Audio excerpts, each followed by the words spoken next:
vai falar um pouquinho sobre um assunto muito importante que é do uso consciente da água. A gente sabe que é um bem que está cada vez mais escasso na nossa região e no nosso país. E precisa-se urgente de uma mudança de postura de toda a sociedade, não só de São Joaquim, como da região e também em todo o país. E para falar um pouco mais sobre esse assunto, a gente recebe hoje aqui no T-Voz o Gideão Ramos, ele que é gestor ambiental e especialista em educação ambiental. Obrigado, Gideão, seja bem-vindo aqui no T-Voz para a gente falar sobre assunto importante que é sobre essa questão do uso consciente da água. Obrigado. Obrigado, Estevam, pela oportunidade de estar falando aqui em nome de vários ambientalistas aí, que queria estar aqui no meu lugar, e eu agradeço pela oportunidade.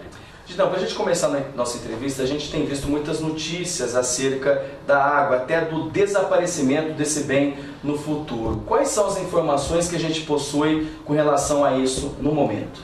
Bom, hoje, essa informação parte aí do cenário mundial. Nós tivemos em 1972 a primeira reunião mundial para tratar dos temas ambientais. Posterior a isso, nós tivemos a ECO 92 no Rio de Janeiro, também tratando desse tema, em qual ficou definido aí o tema de desenvolvimento sustentável. O que seria esse desenvolvimento sustentável? Trabalhar a parte econômica, a parte social e a parte ambiental. Então ali tivemos algumas diretivas, em específico também a água. Então hoje, o cenário que enfrentamos é um cenário um pouco alarmante. Por quê? Porque imagine vocês que nós estamos aí considerando um aquecimento global. Tendo o aquecimento global, muda-se a temperatura do planeta. Então essa chuva, Estevam, ela vai começar a descentralizar. Então nossa região que recebia muita chuva, vai começar a ter uma minimização dessa chuva. Faltando chuva, falta-se um pouco de água. E não tendo uso adequado da água, a população pode estar sofrendo aí a falta de água. Na verdade, a gente já tem sentido a nossa região cada vez menos chuva com o passar desses anos, por conta do efeito estufa, do aquecimento global. Está havendo uma mudança dessas chuvas para outras regiões, é isso? Isso. Como podemos perceber que algumas regiões têm sofrido alagamentos. Então naquela região onde a chuva chovia adequadamente, né, que regava a terra e tal, hoje você acompanha nos jornais aí que está havendo enchente, né, em regiões que não tinha enchente. Inclusive, no ano passado que a gente sofreu aquela seca aqui na região sudeste, a gente viu na região sul uma grande quantidade de água, especialmente no Rio Grande do Sul, que não parava-se de chover e eles estavam em situação de emergência, na situação alarmante na região sul. Então é isso que tem acontecido, né, Gideão? Vale ressaltar, para a população ter um pouco de conhecimento, o que seria essas mudanças climáticas ou aquecimento global. Imagine vocês que a Terra tem um efeito estufa, porque se não tivesse esse efeito estufa, Estevam, durante a noite morreríamos congelados e durante o dia seria muito quente. Então o que acontece? A Terra tem um sistema que ela consegue captar um pouco de raios solares e segurar. Esse efeito estufa, controlado e equilibrado, ele é bom, né? Mas quando ele recebe mais gás do que é necessário, ele engrossa e vai segurar mais raios solares. A temperatura da Terra tende a aumentar. Estudos têm apontado que a partir de 1990 a temperatura da Terra subiu 1 grau. Isso é muito significativo em tratando aí de aquecimento global. Então, esse aquecimento global tende a ajudar esse clima a ficar desregulado no sentido de faltar chuva. E quando se falta chuva, falta água. Aí eu pontuo aqui. Se falta água e a população não tem o uso consciente, o uso adequado, e contamina essa água através de resíduos, através de jogar seu descarte não adequadamente, né? Hoje aqui em São Joaquim da Barra temos a coleta seletiva, né? E eu trabalho numa empresa que gera energia elétrica e ela tem um barramento no rio Sapucaí. E a gente percebe a quantidade de resíduos que tem na água. É muito significativo. Que as pessoas jogam materiais recicláveis, inclusive. Que poderia ser reaproveitado, tirando esse material aí das ruas, dos rios, das lagoas e gerando renda para as pessoas. Gerando renda. Inclusive, fazemos partes ali de Guará, coletamos uma quantidade enorme de garrafa PET no rio e doamos para a cooperativa. Quando cada iniciativa dessa nossa no rio gera aproximadamente 3 bags. Então trabalhamos ali 3 horas tirando garrafa PET do rio, que gera aí 3 bags. Agora, aqui na nossa região, temos visto uma escassez de água cada vez maior. Aqui em São Joaquim da Barra, Orlândia, Morro Agudo, Ipuã, cidades que são abastecidas em sua maior parte por rios. A gente tem visto uma dificuldade da produção de água, porque não tem esse bem. Para produzir água é necessário que haja esse bem para a produção. O que a gente pode esperar para o futuro, Gideão? Olha, veja bem, hoje o poder público, eu estou falando de esfera federal e esfera estadual, tem apontado para isso, eles têm se preocupado. Só para a nível de informação, nós temos um comitê de bacia aqui na nossa região. O que é um comitê de bacias? Ou o que é um bacia hidrográfico? Bacia hidrográfico, vamos imaginar que você está numa topografia e nós estamos em declive. Então toda a água desses rios e riachos vai cair nesse rio. O rio nosso é o Sapucaí, que vai desaguar no Rio Grande. E o nosso comitê então é chamado de Comitê do Sapucaí Mirim Grande. Ok? E lá tem um colegiado, que tem setores que discute esse uso consciente da água, intermedia os conflitos e ele é representativo, ele é tripartite. O que significa ser tripartite? Lá você tem o setor público representado, você tem a população organizada também representada e os usuários também representados. Ali se discute o uso consciente dessa água, ou seja, não é de qualquer maneira que se usa a água hoje em dia. Vamos imaginar um fazendeiro que tem o seu poço artesiano. Se ele não regulamentar a via da E, que é o Departamento de Água e Energia Elétrica, ele está de maneira incorreta. Então ele é passivo de uma atuação e até mesmo lacramento do poço. Então tem que ser regularizado. O que eu estou dizendo? O poder público ele tem algumas iniciativas ou está atuando nisso de uma forma que essa água seja controlada. E falando ainda, nós temos uma política nacional de recursos hídricos. Isso é bastante significativo. Então, o poder público está fazendo a parte dele. Cabe à nossa população ter também esse uso consciente. Se não tivermos esse uso consciente, quando eu falo uso consciente, não é simplesmente só fechar a torneira, não. O uso consciente que eu falo é quando você também vai fazer uma compra. Imagine você que quando você compra 1 kg de carne, naquele 1 kg de carne, ele está consumido de aproximadamente 15 mil a 16 mil litros de água. Então, eu estou falando desde o nascimento do bezerrinho até o abatimento, até servir no açougue. Quando você usa uma calça, você também está embebido nessa calça 11 mil litros de água no processo. Então, nós também temos que olhar para esse lado do consumismo, porque também está tendo um consumo de água. Entendeu? Então, é um consumo assim, que eu posso falar bem estratégico, bem dinâmico, bem sistemático. E a agricultura utiliza uma grande quantidade de água, cerca de 70% da produção de água mundial vai para a agricultura, né? Hoje vai para a agricultura. Nossa região aqui, nós temos um uso bastante significativo na nossa bacia, na região de Guaíra, que ali o que mais consome aqui na nossa região é o setor de Guaíra. Então, já é apontado sim que a agricultura consome boa parte dessa água. Agora, aqui em São Joaquim, também na região, algumas cidades a gente tem observado isso, algumas mudanças de postura dos administradores públicos. A criação de coleta seletiva justamente para retirar esses materiais recicláveis, para que eles não vão aí para os rios, lagoas, represas e fiquem aí pelas ruas da cidade. A proteção de minas, nascentes, a rearborização, o reflorestamento também das nascentes desses rios são medidas importantes.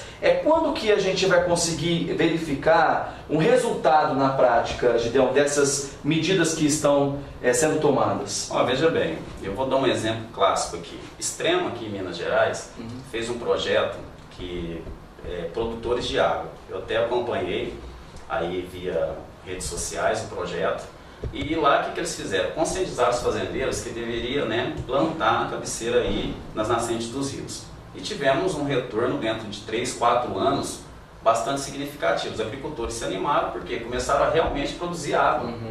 Então, quando você vê a iniciativa do poder público local de fazer uma coisa dessa, falando em meio ambiente, 10 anos é pouco, né? Por que eu estou falando que é pouco? Como eu disse no começo da reportagem, nós tivemos uma reunião em 72, depois uma em 92 e depois agora em 2012, que foi a Rio Mais 20. Então nós estamos aí falando de 20 anos. Então nós podemos esperar uma iniciativa dessa, de médio e longo prazo, mas é uma iniciativa. Porque quem tem noção de um plantio de mata, né? Nós temos um plantio aqui, próximo da nossa região, que está com 8 anos e está uma mata bastante significativa. Então eu acho assim, que a iniciativa do poder público é notória, ela tem que ser feita realmente, e a gente vai ter um resultado dentro de 10, 20 anos.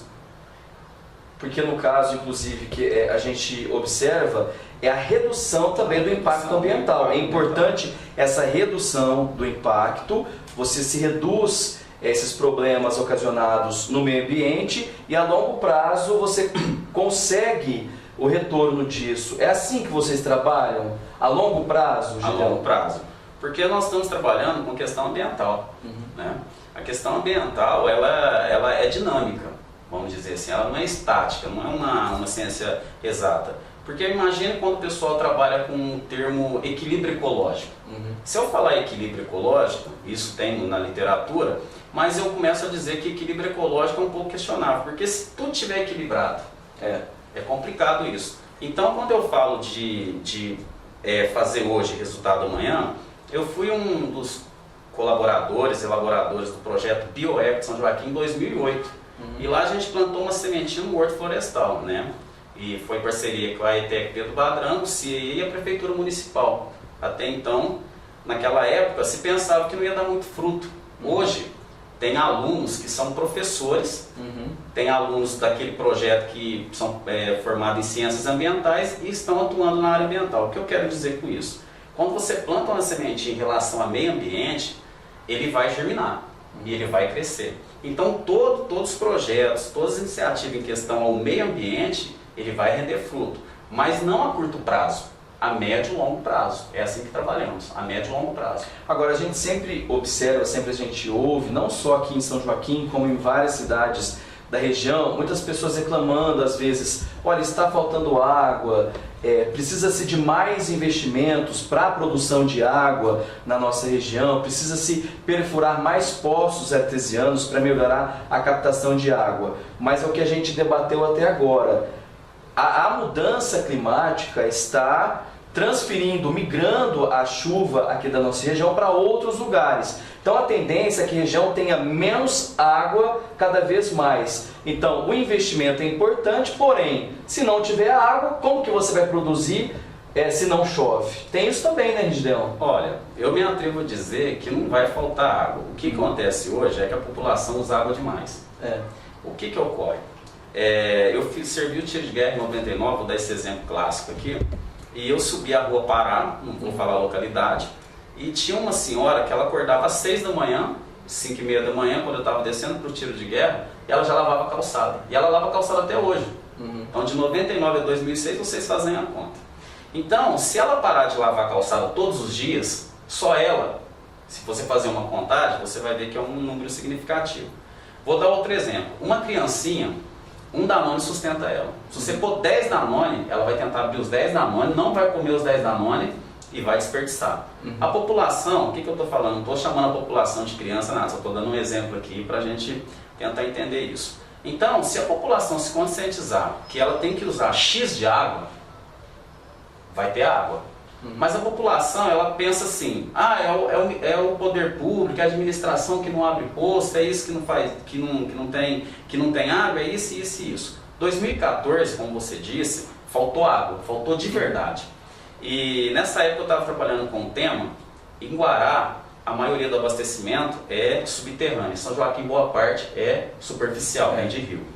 E em Guará não faltou, e aqui em São Joaquim faltou. Poder público? Não. Simplesmente porque o rio estava seco. Então, como boa parte é captação superficial, faltou. Então, o que eu digo? Não vai faltar água no sentido de recurso a ser buscado. Porque, igual você disse, tem a captação subterrânea, tem a superficial. Faltou a superficial, tem a subterrânea. Porém, um poço artesiano, isso tem que ficar bem entendido, que ele tem uma capacidade máxima de geração. Então vamos imaginar que eu consigo extrair, sei lá, 12 mil litros de água, ou 30 mil litros, 50 mil litros de um poço de água. Se a população usa 100 mil, eu estou com déficit de 30. Se a população usa 200 mil, eu começo a ter mais déficits ainda. Então não adianta eu furar mais poço, eu tenho que conscientizar a população que ela tem que ter um uso adequado. Qual que é o uso adequado? Estevam, todos sabem qual que é o uso adequado. Hoje nas escolas, eu palestro muito nas escolas, a gente tem formado os alunos, as crianças têm tido uma boa formação ambiental e toda a população sabe a quantidade útil da água. Então isso está bem notado. Mas enquanto, eu me atrevo a dizer, se não mexer no bolso da população, é triste isso. A gente teve uma disciplina dessa na faculdade. Então a população ela só começa a ter alguma iniciativa quando se mexe no bolso. Quando se mexe no bolso. Se não mexer no bolso, a população às vezes não tem um start. A gente observa muitas vezes, Gideão, essa questão do lençol freático e também do aquífero Guarani, que são duas situações distintas, que a gente sabe, muitos lençóis aí freáticos acabam secando em época de estiagem. Agora o aquífero tem uma produção de água, mas sempre vem do mesmo sistema, né? Por isso que é importante uma economia de água, né? Com certeza, a maioria desses poços, né, são perfurados e tende a alcançar aí as águas subterrâneas mais profundas, né, que às vezes até chega no aquífero. E os lençóis freáticos, né, são abastecidos diretamente com a água da chuva. Então, um lençol freático ele é abastecido aí pós-chuva, vamos dizer assim. E aí aumenta-se o nível de alguns riachos tal e tal. Porém, quando tem a seca, esses lençóis freáticos são rebaixados. Temos notícias aí que tem alguns lençóis freáticos que chegam a secar. Então, o que você está falando, Estevam? Tem uma lógica bastante significativa. Porque quanto mais você fura, mais você está pegando esse recurso. Vamos ter uma noção, é bem distinto, mas cabe, né? Tem uma projeção da ONU e outros órgãos aí que fala do petróleo, que nós vamos ficar sem combustível. Porque está se usando muito combustível fóssil. Então, hoje está pesquisando outras fontes de energia a nível de combustível. Então, a água também não foge disso. Então, por exemplo, então vamos todo mundo pegar do subterrâneo. Vai faltar. Vai faltar. E a gente sempre ouve falar, a água vai desaparecer, a água vai acabar. Na verdade, a água ela nunca vai desaparecer, ela não desaparece. Ela apenas muda de estado. Ou ela vai para o estado gasoso, ou para o estado líquido, ou na forma de gelo, que a gente sabe que são as geleiras. É por aí, Gideão? É bem por aí, temos que ter uma consciência também. Até um tempo atrás era pregado o seguinte, não é errado, porque a ciência ela vem descobrindo, né, vem se atualizando. Então até um tempo atrás falava-se o seguinte, que o planeta Terra não é planeta Terra, é planeta Água. E tem 70% de água, a cobertura. Mas hoje descobrimos que é 70% a superfície da Terra é coberta. Senão você não teria fundo de rio, fundo do oceano e fundo dos mares. Então, na verdade, a água cobre essa superfície em 70%. Desses 70%, 97% está representado por água salgada. Então, nos oceanos e nos mares. Sobra só 3%. Desses 3% ainda tem a geleira. Aí tem a água, como você disse, no estado gasoso, né? E depois sobra aí os rios, aonde captamos, e a subterrânea também. E 70% disso já é utilizado na agricultura. Já é utilizado na agricultura. Então sobra isso aí apenas 30% para o consumo humano. E é isso. Então essa conta. Então imagine vocês que, igual nós estávamos conversando, aí muitas pessoas falam, mas então tá, vamos pegar água salgada, que tem alguns países, alguns locais aí, que já faz o processo de desalinização dessa água, tira o sal da água. Eu já experimentei, é ruim, não é uma boa água. Mas vamos acrescentar os sais minerais que tem. Pode acrescentar. É como eu digo, cada vez que você vai manipulando o alimento, você também corre-se o risco de doenças. Toda vez que você manipula o alimento, você também está abrindo precedentes aí para doença. A natureza é sábia. Ela já deu a quantidade que a gente precisa. Basta o ser humano ter uma consciência de saber usar. Tá certo. Na prática, para a gente finalizar, cabe à população, claro, uma consciência mais verdadeira sobre essa questão da água, porque a gente sabe que precisamos desse bem que é muito importante. Só saber utilizar de maneira correta vai tomar banho, toma cuidado para não gastar muito. Calçada não precisa de água de maneira nenhuma. Para lavar o quintal você pode reaproveitar a água da máquina que você lavou a roupa. Então assim, tem várias maneiras de você reduzir o consumo. E não só isso, não poluir a água, jogar o óleo dentro da pia, a coleta seletiva, participe da coleta, não jogue lixo na rua, porque todo esse lixo depois vai para os rios quando chove. Então são medidas que as pessoas devem tomar para evitar esse problema da poluição e também da escassez de água. É por aí, Estevam. Eu me atrevo a dizer ainda que se os pais chegarem nos filhos e perguntar como que nós vamos utilizar a água de forma adequada, os filhos vão dar uma lição. Por que eu digo isso? Porque hoje a escola, ela ensina isso. Como o Estevam disse, do óleo, da borrachinha na torneira, de não lavar a calçada, do reuso da água, isso tudo é passado na escola. Só que eu tenho me deparado, eu palestro no dia 22 de março, que é o Dia Mundial da Água, que é feito algumas iniciativas para conscientizar. E alguns alunos no outro ano que eu volto falam assim, ah, meu pai não deixou, ah, minha mãe não deixou. Então, se você chegar na criança, porque a gente está bombardeando a base hoje, para que essa informação chegue no adulto. E o adulto sabe, porém ele não quer. Então, quem sabe um dia, como eu estou falando, trabalhando nos médios de longo prazo, os nossos filhos, conserte o que nós fizemos de errado. Então, o teu filho, o meu filho sabe como utilizar água. Pergunte para eles que nós teremos uma ação bastante interessante ainda nessa geração. Tá certo, Gideão. Muito obrigado pela visita hoje aqui no T-Voz para a gente falar sobre esse tema que é sempre atual.